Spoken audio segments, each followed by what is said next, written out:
Hi friends, నేను ఇప్పుడు మీకు చూపించబోయే టెంపుల్ వచ్చేసి రంగనాథ స్వామి ఆలయం. ఈ ఆలయం వచ్చేసి రాయలసీమ ప్రాంతంలోని కడప జిల్లా జమ్ములమడుగు పట్టణం సమీపంలో ఉంటుంది. ఈ రంగనాథ స్వామి ఆలయం శ్రీకృష్ణదేవరాయల కాలం నాటిది. చాలా పాత గుడి. ఈ ఆలయం వచ్చేసి ఎంతో ఆహ్లాదకరమైన వాతావరణము, పక్షుల కిలకిల రావాలు, చుట్టూ ఎత్తైన కొండలు, ఆ కొండల మీద ప్రకృతి మాత పచ్చని చీర కట్టి మనల్ని ఆహ్వానిస్తుంది అన్నట్లు రమణీయమైన సోయగాళ్ళు, ఇన్నింటి మధ్య అలనాటి వీరచరిత్ర, గతకాలపు మధుర స్మృతులకు మౌన సాక్ష్యంగా గంభీరంగా దర్శనమిచ్చే ఈ రంగనాథ స్వామి దేవాలయము ధాన్యాగారానికి ఉత్తర దిశలో ఎత్తైన గుట్టలో రంగనాథ స్వామి ఆలయం ఉన్నది. ఈ ఆలయాన్ని రంగనాయక ఆలయం కూడా అంటారు. ముఖ్య ప్రవేశం ద్వారము తూర్పు ముఖం అయి ఉన్నది. ఆలయం చుట్టూ ప్రాకారాలతో నిర్మించబడినది.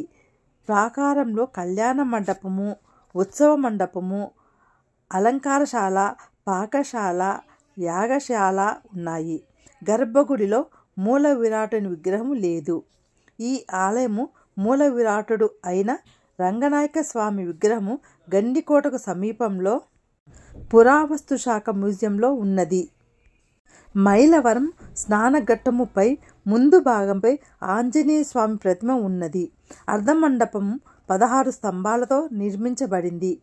ఒక్కొక్క వరుసకి 4 స్తంభాల చొప్పున 4 వరుసలలో ఈ స్తంభాలు ఉన్నాయి. 24 స్తంభాలతో ముఖమండపము నిర్మితమైనది.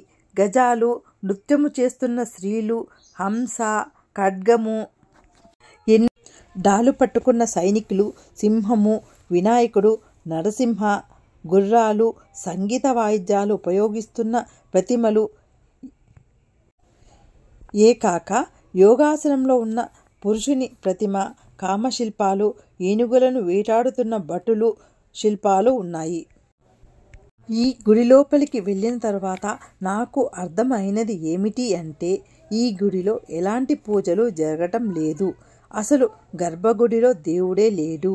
ఈ గుడిలో దేవుడి విగ్రహం లేదని ఊర్లో వాళ్ళని అడిగిన తర్వాత నాకు తెలిసింది. గుడిలో దేవుడు లేడు కాబట్టి అప్పటి నుంచి గుడిలో పూజలు ఏమీ జరగటం లేదు అని, గుడిని ఎవరూ పట్టించుకోవటం లేదు అని ఇక్కడ ఉన్న వాళ్ళు చెప్పినారు.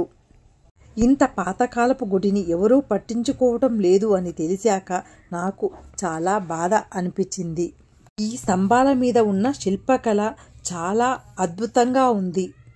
నేను చూపించిన రంగనాథ స్వామి టెంపుల్ ఎంతమంది చూసినారు, ఎంతమంది చూడాలని అనుకుంటున్నారు?